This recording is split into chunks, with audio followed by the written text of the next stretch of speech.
काफ़ी सारे प्रश्न आते हैं हमारे जी। माताएं बहनें ऐसी भी हैं जिनका पति अनुकूल नहीं है, सास ससुर अनुकूल नहीं है, घर में भक्तिमय माहौल नहीं है, उसमें वो भक्ति करना चाहते हैं तो वो कैसे भक्ति कर करें हमारे सकते हैं, उसमें भी कर सकते हैं। वो भक्ति का प्रदर्शन न करें। मान लो पति नहीं चाहता कंठी बांधना, नहीं बांधना है। पति नहीं चाहता तिलक नहीं लगाना है। लेकिन पति ये थोड़ी चाहता है जान पाएगा कि तुम्हारे हृदय में क्या चल रहा है। और भगवान हृदय की बात देखते हैं। और तुम्हारे हृदय में कि हे किशोरी किशोर, हे प्रभु देखो कैसे परिवार में मैं रह रही हूँ।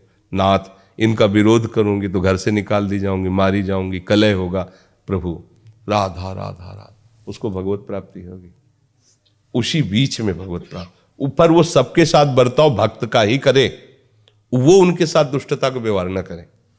वो धैर्य से रहे और सबके साथ नम्र व्यवहार करे तो उसको भगवत प्राप्ति हो जाएगी।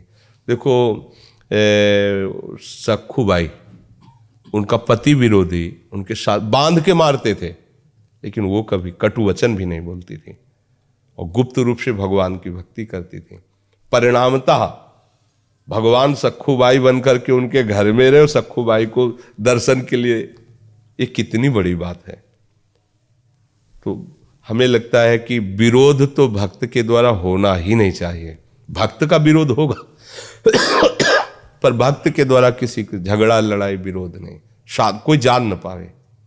पति के पास उसकी अनुकूलता, सास ससुर के पास वैसी सेवा, परिवार के सदस्यों के साथ वैसा अनुकूल बनने से फिर जो हमें गालियां मिलेंगी वो हमारे पाप नष्ट करेंगे और जो हम सेवा करें उससे भगवान प्रसन्न हो जाएंगे। एक खास बात भजन की होती है। तो हमें लगता है प्रतिकूलता में तो और भजन होता है, क्योंकि कोई सहयोगी नहीं तो मन बार बार कहता है हे गोविंद, हे प्रभु आपके सिवा यहाँ कोई मेरे को समझने वाला नहीं, कोई मेरे को सपोर्ट देने वाला नहीं। तो सीधा भगवान का आश्रय होता है। अनुकूल वातावरण में तो फंसने की संभावना है, अनुकूलता में अच्छा लगता है तो भगवान को भूल जाने की संभावना है। लेकिन प्रतिकूलता में तो भगवान को भूला ही नहीं जा सकता है, उसमें तो और कृपा का अनुभव होता है। तो हमें लगता है अगर वो गुप्त रूप से भजन करे तो बहुत अच्छा रहेगा, क्योंकि दिखावे में प्रगट में अगर वो ऐसा करेगी तो परिवार विरोधी है, फिर उसके भजन में विघ्न पड़ जाएगा। वो ना तो ठाकुर जी विराजमान करे, न तिलक लगावे, न कंठी पहने, अपने ठाकुर को सब में देखने की भावना करे, खूब नाम अंदर ही अंदर जप करे, बाहर से किसी को जानने न दे, भक्ति में सफल हो। पर ऐसा कठिन है, क्योंकि ये बहुत बड़े उपासक की वृत्ति होती है, साधारण की नहीं होती। तो अगर ऐसा कर ले, क्योंकि उसको जो संयोग मिला है उसी के पाप कर्म का फल है। आज भक्ति कर रहे लेकिन पीछे उस जीव से पाप हुए हैं, तो ऐसा कुसंग उसको मिला है, ऐसा पति मिला है, ऐसे परिवार के जन मिले हैं जो दुष्ट है।